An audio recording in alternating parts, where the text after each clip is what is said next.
Morning, नमस्कार। चलिए देखिए, इतिहास की अगली कड़ी में आज मैं लेके आया हूँ यूरोपीय कंपनियों का भारत में आगमन। ठीक बात है। आज के हमारे टॉपिक का नाम है यूरोपीय कंपनियों का भारत में आगमन। ठीक बात है। यहीं से आज मैं वीडियो की शुरुआत कर रहा हूँ। देखिए, यूरोपीय कंपनियों का भारत में आगमन की अगर जो बात करूँ, सबसे पहले भारत में आए हैं पुर्तगाली लोग। देखिए, प्राचीन काल से ही भारत का यूरोप के साथ व्यापार होता रहता था। अब प्राचीन काल से ही भारत का यूरोप के साथ व्यापार होता रहता था, लेकिन यूरोप और भारत का व्यापार जो था वो डायरेक्ट नहीं था, अपितु उसमें मध्यस्थ हुआ करते थे। और जब हम 15वीं सदी की बात कर रहे हैं तो 15वीं सदी में जो मध्यस्थ थे उनका नाम था मुस्लिम अरब व्यापारी। ठीक बात है। तो मुस्लिम अरब व्यापारी जो हैं भारत से माल लेकर मध्यस्थ की भूमिका निभाया करते थे और लाल सागर, फारस की खाड़ी, वहाँ से होते हुए माल वहाँ पहुँचा करता था भूमध्य सागर में इटली और इटली से यूरोप के देशों में पहुँचा करता था। तो भारत का यूरोप के साथ में व्यापार जो था वो प्रत्यक्ष नहीं था, अपितु अप्रत्यक्ष था। और प्रत्यक्ष से ज़्यादा इसमें जो अप्रत्यक्ष भूमिका में लोग थे, चाहे वो अरब के व्यापारी थे, चाहे वो इटली ऐसे देश थे, वो अधिक लाभ कमा रहे थे। ठीक बात है। इधर मुस्लिम अरब व्यापारियों का व्यापार पे एकाधिकार था और दूसरी तरफ जो था वो इटली का यूरोप में व्यापार पर व्यापारिक एकाधिकार था।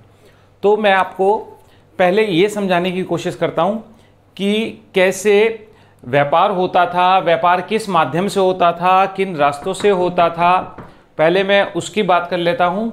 तो आप मेरे साथ आइए और चलिए मैप में चलिए और उन रास्तों को देखते हैं। चलिए आप आ जाइए मेरे साथ। मैप में दिखाता हूं मैं आपको कि कैसे यूरोपियन कंपनी भारतीयों के साथ व्यापार करने आई। आप जानते हैं 15वीं सदी भारतीय इतिहास में एक महत्वपूर्ण सदी रखती है। ये वो काल है जब यूरोप के देश भारत की तरफ व्यापार करने को बढ़ रहे हैं। तो जरूरी हो जाता है हमें कि क्या उनकी ज़रूरतें थी और क्या उन्होंने व्यापारिक मार्ग अपनाए, उसका अध्ययन किया जाए। इसीलिए मैं मैप लेके आया हूं। आ जाइए मेरे साथ। देखिए आप देख रहे होंगे, ये आपका भारत है और ये कालीकट लिखा हुआ है। ठीक है। अगर मैं बात करूं तो ये वाला हिस्सा जो है फारस की खाड़ी है। कौन सी खाड़ी? फारस की खाड़ी। और ये जो है ये अदन की खाड़ी है। किसकी खाड़ी? अदन की खाड़ी। और ये आपका लाल सागर है। ठीक बात है। देखिए मैं आपको बताऊं, अगर आप जानते हो तो यूरोप में पुनर्जागरण जो है वो इटली में हुआ था। ठीक है। इटली पहले पुनर्जागरण से पहले ही धार्मिक रूप में बड़ा वर्चस्व रखता था। धार्मिक वर्चस्व के कारण पोप का प्रभाव था। इटली का सभी कार्यों में वर्चस्व स्थापित हो गया था और इटली जो है यूरोप के देशों में अग्रणी देश था, लीड कर रहा था वो। ठीक है। तो अब आप देखिए, यहां से ये कालीकट से भारत के मसाले वगैरह जाते थे। कालीकट से जाते थे अदन की खाड़ी, अदन की खाड़ी से जाते थे ये लाल सागर। ठीक हो गई बात। लाल सागर जाते थे, लाल सागर से ये जाते थे मिस्र। ठीक है। लाल सागर से ये जाते थे मिस्र। और मिस्र से कहाँ जाते थे? मिस्र से जाते थे ये आपके भूमध्य सागर। और भूमध्य सागर से ये जाते थे आपका सीधा, भूमध्य सागर से सीधा ये जाते थे इटली। ठीक है। आप जानते हैं इटली जो है भूमध्य सागर के बीचों बीच बसा हुआ है। तो आप देखिए ये लिखा हुआ है मेडिटेरियन सी, और यहाँ पे जाकर के सारा का सारा सामान पहुंचता था। चलिए मैं 2-4 चीजें आपको और बता दूं, फिर मैं आगे चलूंगा। क्या कारण है ऐसा व्यापार का जिसे हम बात करने के लिए आपको मैप दिखाना पड़ा? तो देखिए मैं बताऊंगा पहले भारत के व्यापारिक क्षेत्र कौन कौन से थे। सबसे पहले देखते हैं क्या क्या लेते थे वो। देखिए काली मिर्च। आप कहेंगे काली मिर्च की क्या जरूरत थी उन्हें? ठीक है। देखिए काली मिर्च को मैं आपको बताऊं, पहले भी इसे यवन प्रिय कहा जाता था। देखिए यूरोप के देश ना बहुत छोटे छोटे देश हैं। बहुत छोटे छोटे देश होने के कारण एक दूसरा, वहां की जलवायु बहुत ठंडी जलवायु है। तो वहां पर ठंडी जलवायु होने के कारण देखिए जनसंख्या बढ़ रही थी। जनसंख्या बढ़ने के कारण जानवर वगैरह भी बढ़ रहे थे, लेकिन जानवरों के लिए चारागाह की कमी रहती थी। अब चारागाह की कमी रहती थी तो वो क्या करते थे? वो पशुओं को मार देते थे, मार करके स्टोर कर देते थे। ठीक बात है। अब पशुओं को मार करके स्टोर कर दिया तो काफी समय तक वो स्टोर रहेगा तो उसमें बदबू हो जाती थी। बदबू होने के कारण उसको ठीक करने के लिए, उसको टेस्टी बनाने के लिए तो वो क्या करते थे, मसालों का उपयोग करते थे। तो प्राथमिक आवश्यकता जो थी यूरोप वालों की, अपने खाने की आवश्यकता थी, इसलिए वो मसालों की तरफ भारत से आकर्षित हुए। ठीक बात है। हालांकि पहले इस क्षेत्र से व्यापार होता था। मैं आपको बताऊंगा यहां से क्यों हुआ, रुक गया व्यापार। तो हम देखते हैं। एक तो वो काली मिर्च लेते थे, काली मिर्च आपकी कालीकट वगैरह क्षेत्र से जाती थी, काली मिर्च। दूसरा देखिए, बंगाल का जो क्षेत्र था ना, आप केवल काली मिर्च समझिए, बंगाल के क्षेत्र से सूती वस्त्र पे भी उनकी नजर थी। तीसरा, अगर मैं बात करूं लौंग, बंगाल अपनी लौंग के लिए भी जाना जाता था। बंगाल के साथ ही लगा हुआ था ढाका, ढाका अपनी मलमल के लिए जाना जाता था। ठीक हो गई बात। भारत के नीचे था श्रीलंका, श्रीलंका है, श्रीलंका अपनी दालचीनी और इलायची के लिए जाना जाता था। ठीक बात है, दालचीनी और इलायची के लिए जाना जाता था। मैं आपको बता दूं, लौंग और दालचीनी का उपयोग तो वो लोग वेंटिलेशन में करते थे। वेंटिलेशन जानते हैं आप, पैरों में जो बदबू हो जाती थी उसको साफ करने के लिए, मतलब उसमें बदबू ना आए, तो वो किसका प्रयोग करते थे, लौंग और दालचीनी का प्रयोग करते थे। लंबी लंबी यात्राएं करते थे, लंबी लंबी यात्रा करने के कारण जायफल जैसी चीजों का प्रयोग वो स्वास्थ्यवर्धक दवाओं के रूप में करते थे। ठीक है, तो देखिए अब यहां से मैं आगे बात करता हूं। अगर मैं बात करूं लाल सागर से भूमध्य सागर पहुंच गया। भूमध्य सागर पहुंचने के बाद सड़क मार्ग से वो अन्य देशों में यूरोप के जाया करता था। देखिए, और सारा का सारा माल जो है कहां जा रहा है, सारा का सारा माल भूमध्य सागर जा रहा है। भूमध्य सागर में किसका वर्चस्व है, भूमध्य सागर में इटली का वर्चस्व है। अब इटली क्या करता था, इटली कोई चीज 10 रुपए की लेता। देखिए, इस वाले क्षेत्र में जो समुद्र है, यहां पर तो अरब के देशों ने व्यापार कर रखा था, अरब व्यापारियों ने, मुस्लिम व्यापारियों ने यहाँ पे प्रभुत्व स्थापित कर रखा था, और यहाँ पर इटली ने प्रभुत्व स्थापित कर रखा था। आप समझ रहे हैं। तो अरब के व्यापारी और इटली के व्यापारी मिलकर के, अरब के व्यापारी इटली वालों से मान लो 10 रुपए की चीज 20 रुपए में बेचते थे, तो इटली वही चीज यूरोप में 100 रुपए की बेचता था। तो इटली एक मध्यस्थ की भूमिका में था, उसकी भूगोल की स्थिति उसे मध्यस्थ बना रही थी, और वो कई गुना लाभ कमा रहा था अपने पड़ोसी मुल्कों के साथ। ठीक बात है। तो इससे क्या हो रहा था, इसके पड़ोसी देशों में जो है आप जानते हैं प्रॉब्लम होगी, ये पुर्तगाल है। पुर्तगाल खुद भी 2 तरफ से समुद्र से लगा हुआ है। समुद्र में इतना वर्चस्व स्थापित होने के बावजूद भी वो क्या कर रहा था, वो कोई समुद्री मार्ग को नहीं प्राप्त कर पा रहा था जिससे वो भारत से कनेक्टिविटी बना सके। इसी कारण से देखिए 15वीं सदी में जो है समुद्री मार्ग की खोज की शुरुआत होगी, वही मैं आपको पढ़ा रहा हूं। देखिए, आपको जिस समुद्री मार्ग की खोज होगी वो इस मैप में आप समझिए। देखिए आप, ये आ गया। ठीक है, जब पुर्तगाली लोग भारत से आएंगे, देखिए ये है पुर्तगाल आपका, ये है पुर्तगाल लिखा हुआ लिस्बन, ये यहां से इस मार्ग को फॉलो करेंगे। ये आपका कैप ऑफ गुड होप लिखा हुआ है, कैप ऑफ गुड होप से ये इधर से मार्ग से, और सीधा ये गोवा, गुजरात, कालीकट, इन वाले क्षेत्रों में भारत पहुंचेंगे। ठीक बात है। ये पूरा का पूरा मैं आपको पुर्तगाली जो पढ़ा रहा हूं उसी से कनेक्ट हो रहा है। ये आप एक बार मैप देख लीजिए, दिमाग में तस्वीर बैठा लीजिए, फिर हम आगे यहां से चल पाएंगे, क्लास में चलेंगे हम वापस। तो आपने देख लिया, ये कैप ऑफ गुड होप है। ठीक है बात, ये आपका पुर्तगाल है, ये आपका अटलांटिक महासागर है, ये सारा का सारा। ठीक है, ये इंडियन ओशियन है, हिंद महासागर है। यहाँ पे अरब के व्यापारी जो है यहाँ से कनेक्टिविटी देते थे, यहाँ से पुर्तगाली लोग आ जाएंगे तो इनके बीच में प्रतिस्पर्धा शुरू हो जाएगी, क्योंकि पुर्तगाली लोग डायरेक्ट सेलर के पास आ गए, मतलब जो माल बेच रहा है उसके पास आ गए। अभी तक क्या हो रहा था, अरब के लोग माल ले रहे थे, अरब के लोग इटली तक पहुंचा रहे थे, बीच में कई लोग मध्यस्थ थे, और इटली से यूरोप पहुंच रहा था, यूरोप के अन्य देशों को बहुत महंगा सामान मिल रहा था। अब सीधा ही भारत के राजा से पुर्तगाली लोग डायरेक्ट माल लेने आ गए हैं, तो बीच में मध्यस्थों की भूमिका कमजोर हो गई है, तो डेफिनेटली संघर्ष होना लाजमी है। उसी संघर्ष की कहानी है। ये कंपनियां, ये पहले भारतीय राजाओं से संघर्ष करेंगी, मुस्लिम व्यापारी से संघर्ष करेंगी, फिर ये कंपनियां आपस में संघर्ष करेंगी, फिर भारत के मुगल शासन से संघर्ष करेंगी। धीरे धीरे इन सारी कंपनियों में से एक कंपनी अपना वर्चस्व स्थापित कर लेगी और भारत की प्रभुत्व सत्ता प्राप्त कर लेगी। ठीक बात है। तो यहीं से शुरू कर रहे हैं हम। चलिए आप आ जाइए वापस क्लास में। आपने देखा मैप के माध्यम से किस तरह से लाल सागर, फारस की खाड़ी और इटली, भूमध्य सागर, ये वाली जो क्षेत्र थे पूरे के पूरे कैसे व्यापार में लाभ कमाया करते थे। ठीक है, देखिए यहाँ पे दो कारण आपको प्रत्यक्ष समझने चाहिए जो मैं बताता हूँ। देखिए नंबर एक, तो मैं अगर बात करूँ यूरोप की, यूरोप में वेनिस यानी कि इटली, इटली की प्रमुख भूमिका, अब इटली की प्रमुख भूमिका थी। इटली मैंने आपको बताया मैप में कि इटली 10 रुपये का माल 100 रुपये में, 1000 रुपये में, कई सौ गुना तक कीमत लेते थे। और दूसरी एक घटना मैं आपको बता दूं जो मैंने वहां नहीं बताई है।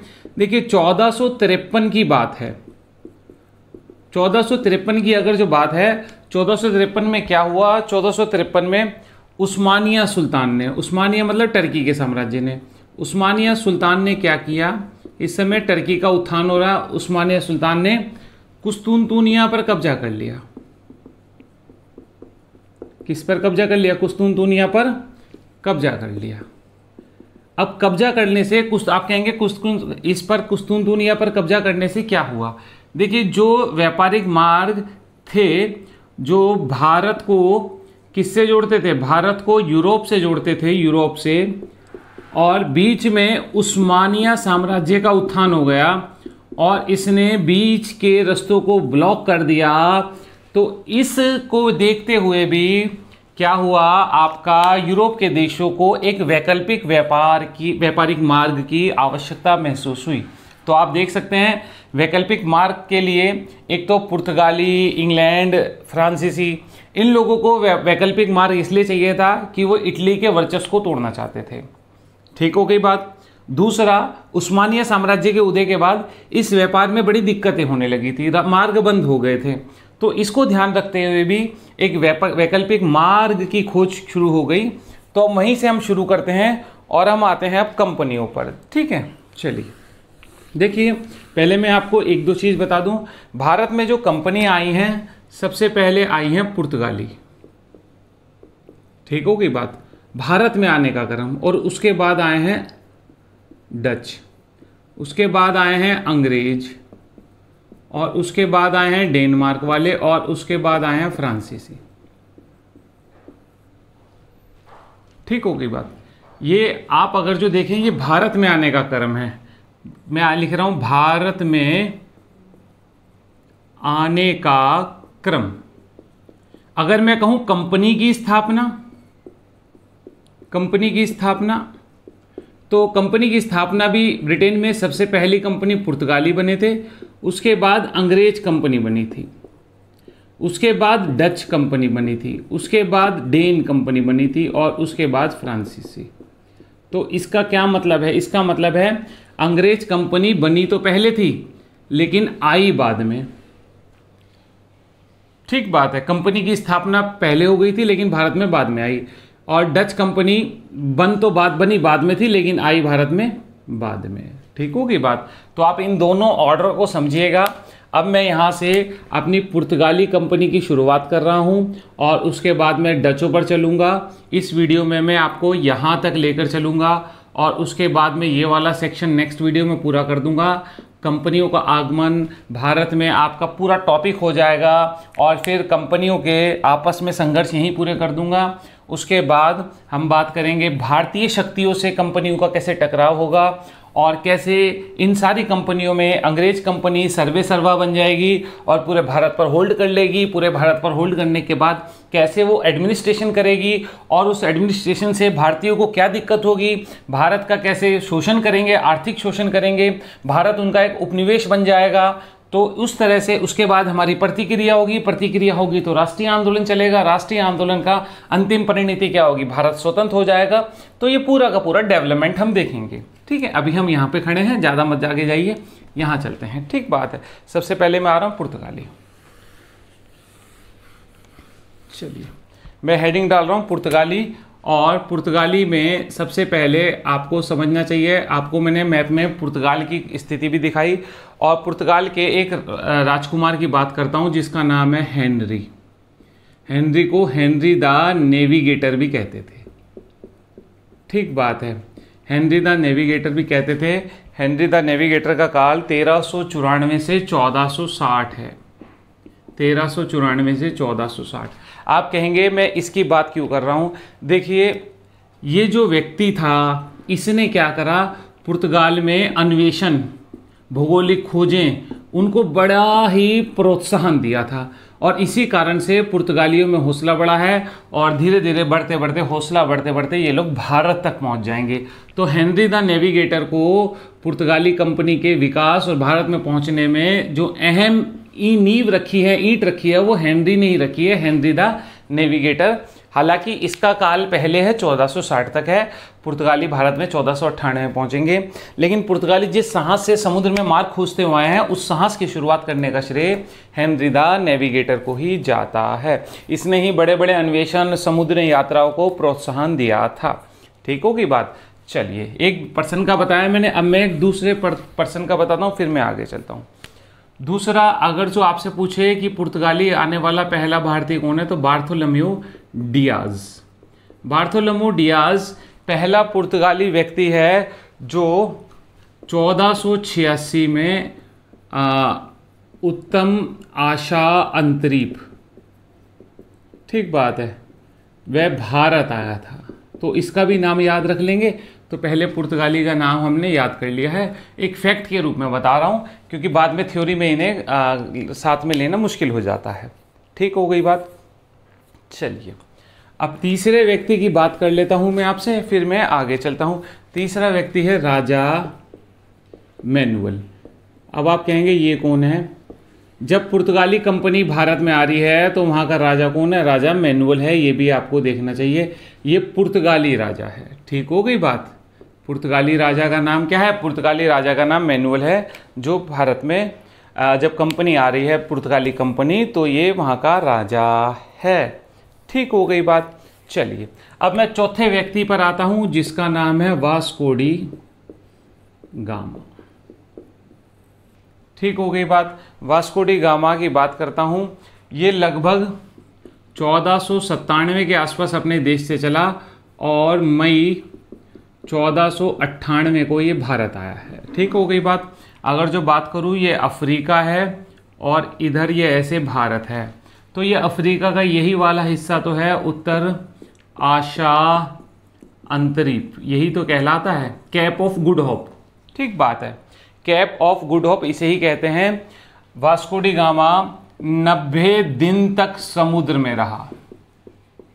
ठीक बात है। आप कहेंगे वास्को डी गामा कौन था? वास्को डी गामा का एक शब्द में मैं अगर व्याख्यान करूं, ये एक लुटेरा था और आर्थिक लोभ इसे भारत की ओर आकर्षित कर रहा था। ठीक बात है। तो आप देख सकते हैं, भारत में आने के पुर्तगालियों के कारणों को अगर समझेंगे हम, तो बात करेंगे, एक तो आर्थिक कारण है, दूसरा धार्मिक कारण है।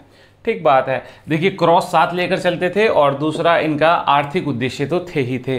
मैंने आपको मैप में बताया कौन से मसाले वगैरह इनको लेने थे, क्या जरूरत थी, वो मैं आपको बता चुका हूँ। ठीक बात है। अब वास्को डी गामा 1498 में आया, बिल्कुल ठीक बात है। अब वास्को डी गामा जब भारत में आया है तो क्या स्थिति बनी है वो देख लीजिए। देखिए, ये है कालीकट, मालाबार क्षेत्र में। कालीकट का शासक कौन है? कालीकट का शासक है जमेरिन। ठीक हो गई बात? जमेरिन। और यहां पर था आपका Vasco D gamma. Vasco D gamma को यहां से ये ऐसे मार्ग आए, यहां आए, फिर यहां आए, फिर यहां आए, फिर यहां आए हैं। ये इस तरह से इन्होंने अफ्रीका के तटों का मार्ग पकड़ा है। वास्को डी गामा की सहायता किसने की अफ्रीका से भारत आने में? एक गुजराती व्यापारी जिसका नाम है अब्दुल मणिक। तो अब्दुल मणिक की सहायता से, गुजराती व्यापारी की सहायता से Vasco D gamma south Africa से कालीकट पहुंचा। ठीक हो गई बात? अब यहां पर कौन है? ये अरब सागर में अरब व्यापारी हैं। ठीक हो गई बात? अब आप देखिए हुआ क्या है। अब वास्को डी गामा सीधा उस खान तक पहुंच गया है जहां से माल आ रहा था। अभी तक क्या था? अभी तक अरब व्यापारी जो हैं क्या कर रहे थे? अरब व्यापारी मध्यस्थ की भूमिका निभा रहे थे इस साइड से, और वेस्ट पार्ट में वेनिस लोग मध्यस्थ की भूमिका निभा रहे थे। अब हुआ क्या? अब वास्को डी गामा सीधा ही मतलब आप समझ लीजिए होलसेल की दुकान पे पहुंच गया है। तो यहाँ के शासक जमेरिन ने वास्को डी गामा का खूब स्वागत किया। लेकिन कौन स्वागत नहीं करेंगे। अब यहाँ से शुरू हो जाएगा अरब वर्सेस पुर्तगाली। भाई जिसका व्यापार पर डाका पड़ रहा है वो तो लड़ेंगे ही लड़ेंगे, तो अरब वर्सेस पुर्तगाली शुरू हो जाएंगे। ठीक बात है। पेपर में कई बार पूछा गया कौन शासक था, जमीरिन था, स्वागत किया, ये सब छोटी छोटी चीज़ें मैंने आपको बता दी। मेरे को मिटाना पड़ेगा। चलिए अब यहाँ से मैं आगे आता हूँ, फिर हम देखते हैं। वास्को डी गामा आया 1498, वापस चला गया। अब दूसरा व्यक्ति कौन आया जो 1500 में आया, उसका नाम है पेड्रो अल्ब्रेज क्रेबाल। ठीक बात है। दूसरा व्यक्ति है जो आया है पेड्रो अल्ब्रेज कैब्राल, यहाँ लगेगा। ठीक बात। ये 1500 में आया था भारत में, पुर्तगाली व्यक्ति वास्को डी गामा के बाद आया। ठीक हो गई बात। वास्को डी गामा दोबारा कब आया? वास्को डी गामा 1502 में दोबारा आया, सेकंड टाइम। अब इसी समय ये 1503 में कोचीन में फैक्ट्री खोलेंगे। क्या खोलेंगे? कोचीन में फैक्ट्री। देखिए आप कहेंगे फैक्ट्री खोल दी, ये क्या मतलब है? देखिए फैक्ट्री खोलने का मतलब है इनके गोडाउन। गोडाउन का मतलब क्या है? ये भारत के विभिन्न क्षेत्रों से माल इकट्ठा करते थे और इस गोडाउन में कलेक्ट कर लेते थे। जब भी जहाज आता था उस जहाज में लोड करते थे और सीधा यूरोप पहुंचाते थे, तो उसे फैक्ट्री बोला गया है। तो पुर्तगालियों की पहली फैक्ट्री कौन सी है? कोचीन है। ठीक है। गामा 3 बार आया था भारत, तीसरी बार 1524 की बात है। इसे मलेरिया हो जाएगा और मलेरिया से गामा की मृत्यु हो जाएगी। कहाँ पर? कोचीन में। ठीक बात है। गामा का मैंने सेक्शन पूरा कर दिया है, गामा आप देख लीजिए।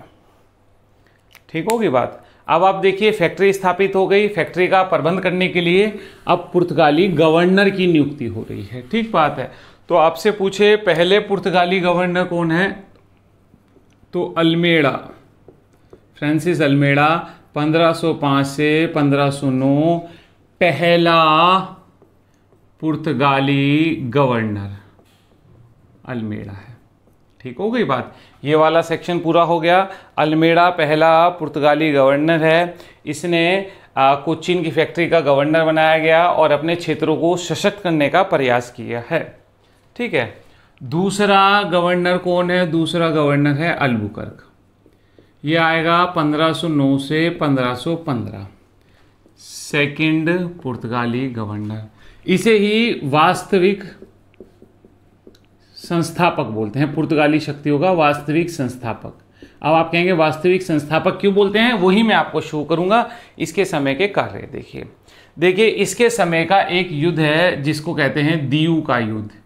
दियू का युद्ध, ये दियू है ना आपके यहाँ, दियू का युद्ध।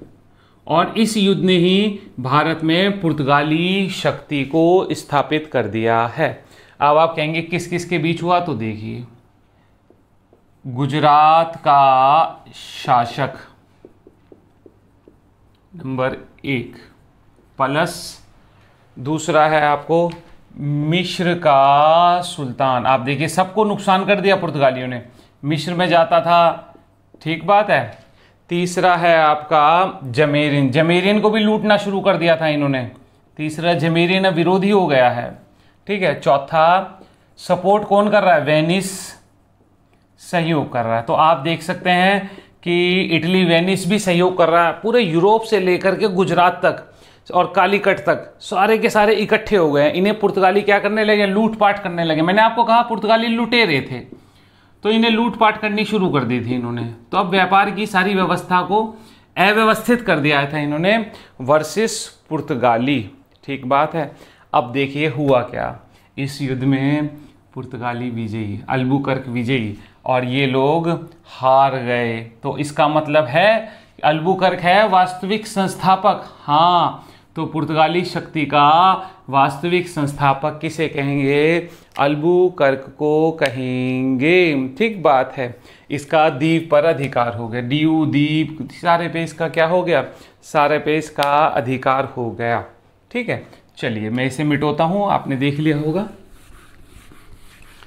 चलिए मैंने बताया 1509 में इसका द्वीप पर अधिकार हो गया, ये युद्ध जीत गया। वेस्टर्न पार्ट पे ये अधिकार करें, यानी अरब सागर पर नियंत्रण स्थापित करें। दूसरा, 1510 में इसने गोवा पर अधिकार कर लिया, ये भी बहुत इंपॉर्टेंट है। अब गोवा किससे छीना?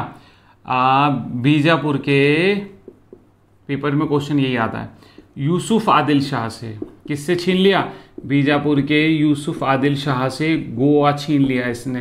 तो देखिए आप, इसने वेस्टर्न पार्ट पे पूरा का पूरा अधिकार कर लिया है। तीसरा, इसने 1511 में मलक्का, भारत से बाहर समुद्री तट पर, वह हारमुज जल संधि है, आप पढ़ेंगे, तो उन सारे क्षेत्रों पर इसने क्या कर लिया है? अधिकार कर लिया है। ठीक बात है। चौथा, इसने क्या किया? इसने कहा पुर्तगालियों को कि भारतीय महिलाओं से शादी करो।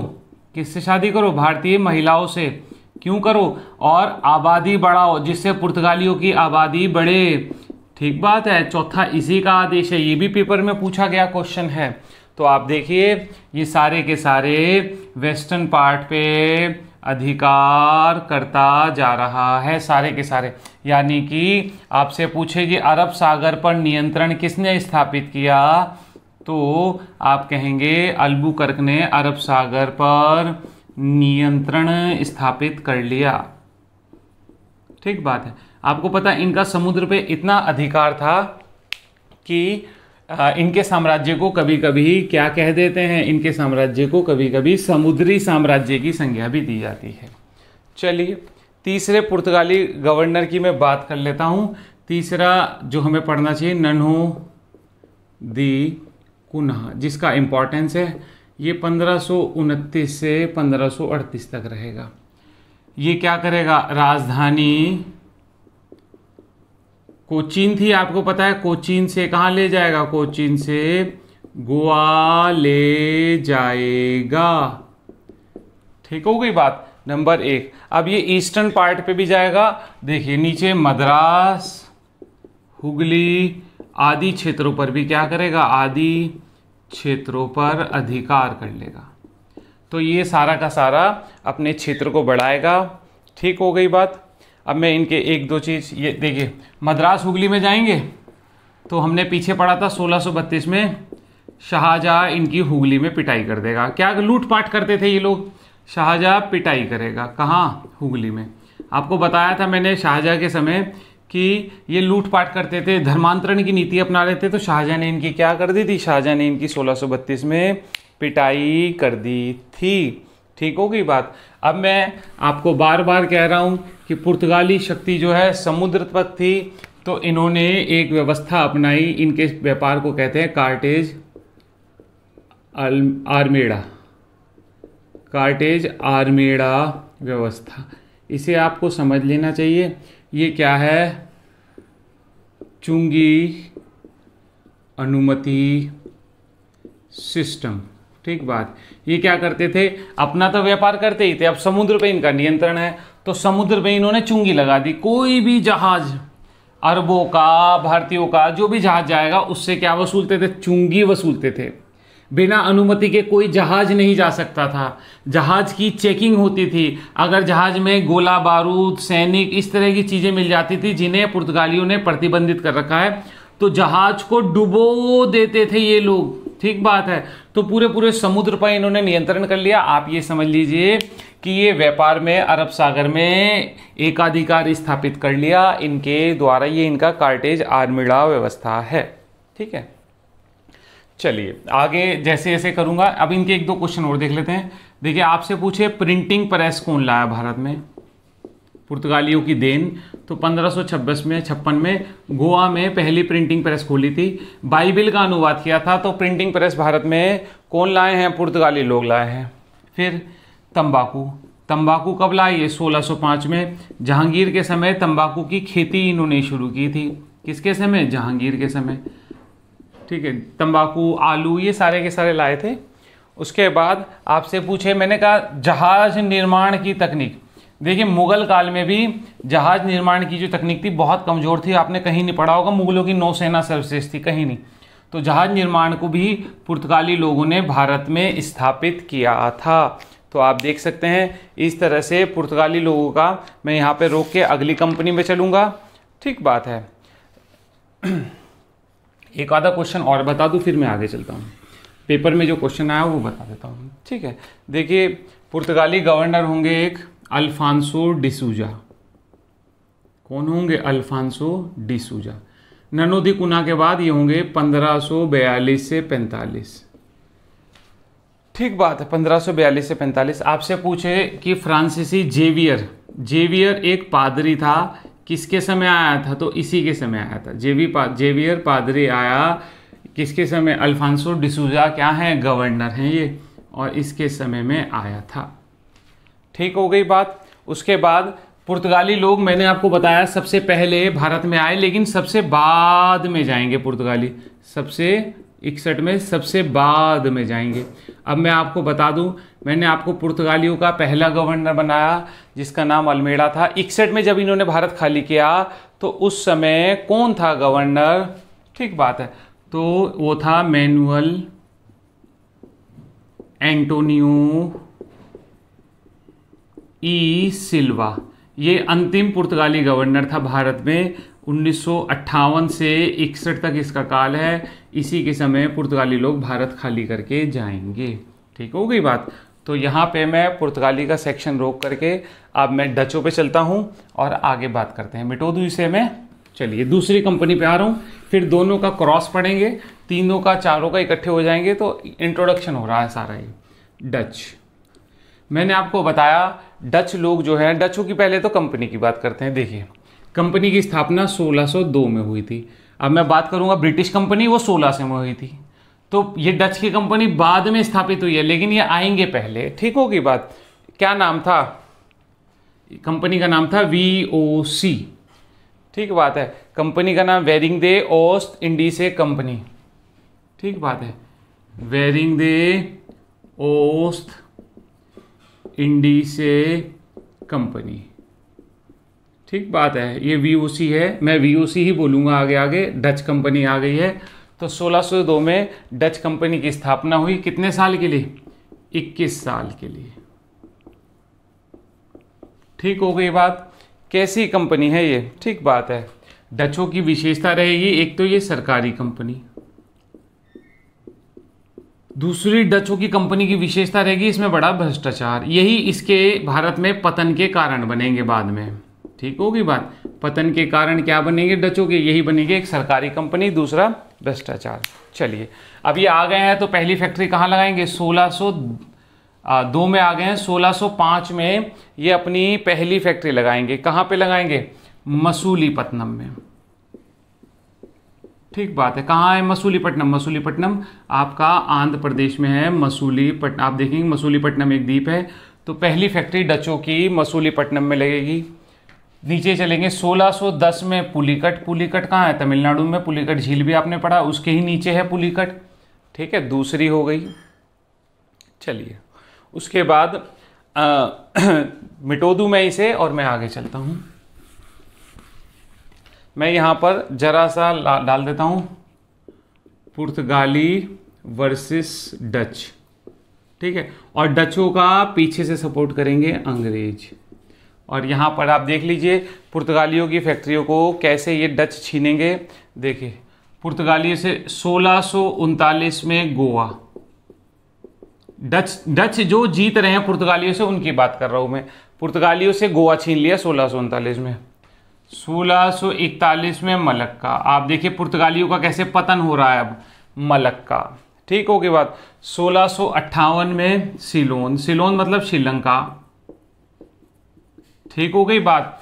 और 1653 में चिंसूरा। ठीक है, चिंसूरा। ये सारे के सारे क्षेत्र छीन लेंगे। ठीक बात है। तो आप देखिए ये सारे के सारे क्षेत्रों पे कब्जा कर लेंगे। आपसे पूछे पुर्तगालियों की बंगाल में पहली फैक्ट्री कौन सी थी? तो बंगाल में पहली फैक्ट्री इन्होंने पीपली लगाई थी। ठीक बात है, पहली फैक्ट्री इन्होंने पीपली लगाई थी। और पीपली के बाद दूसरी फैक्ट्री इन्होंने बालासोर उड़ीसा में लगाई थी। बालासोर उड़ीसा की फैक्ट्री है। ठीक है, ये भी इन्हीं का अड्डा होगा। ठीक होगी। बंगाल में पहले पीपली लगाएंगे, फिर पीपली से अपना सेंटर ये कहाँ शिफ्ट कर देंगे? बालासोर। तो आप देखिए पुर्तगाली वर्सेस डच में पुर्तगालियों की सारी फैक्ट्रियां किसने कब्जा कर ली? सारी फैक्ट्रियां डचों ने अधिकार कर लिया है। मैंने आपको सारा बता दिया। थियोरेटिकली मैं डिस्कस करूंगा, फिर मैं आगे आता हूं डच लोग करते क्या थे भारत में। ठीक बात है। तो देखिए नील, शोरा, अफीम और सूती वस्त्र, ये प्रमुख रूप से इनकी वस्तुएं थे जिनका ये व्यापार करते थे, किसी को निर्यात करते थे, किसी को आयात करते थे। ठीक बात है। अब मैं आपको एक चीज और बताता हूं इनकी। देखिए इनका सेंटर था मसूलीपट्टनम, मैंने आपको बताया पहली फैक्ट्री कहाँ लगी थी, मसूलीपट्टनम में। ये लोग मसूलीपट्टनम से क्या लेते थे, सूती वस्त्र लेते थे, और श्रीलंका और अन्य जो दक्षिण पूर्व के देश हैं उनको सूती वस्त्र देते थे ये लोग। बदले में क्या लेते थे, बदले में मसाले लेते थे और मसालों को अपने देश भेज देते थे। ठीक बात है। तो देखिए ये क्या करते थे, पहले ही इन्होंने व्यापार के संतुलन की स्थिति स्थापित कर ली। यहां से मान लीजिए 10 रुपए का कपड़ा खरीदा और यहाँ पे 10 का कपड़ा 20 में बेचा और उसके बदले में मसाले ले लिया, यानी लाभ कमाया। फिर लाभ को ये वहां ले आएंगे यूरोप में और उसके बाद वहां से भी लाभ कमाएंगे। ठीक होगी बात। मैंने इनका पूरा का पूरा वो बता दिया आपको। आपसे पूछे भारत से, एक बार पेपर में पूछा सूती वस्त्र को निर्यात का उद्योग किसने बनाया था, तो डचों ने ही बनाया था मसूलीपट्टनम से। ठीक है, एक बार आईएएस में पूछा गया था ये। चलिए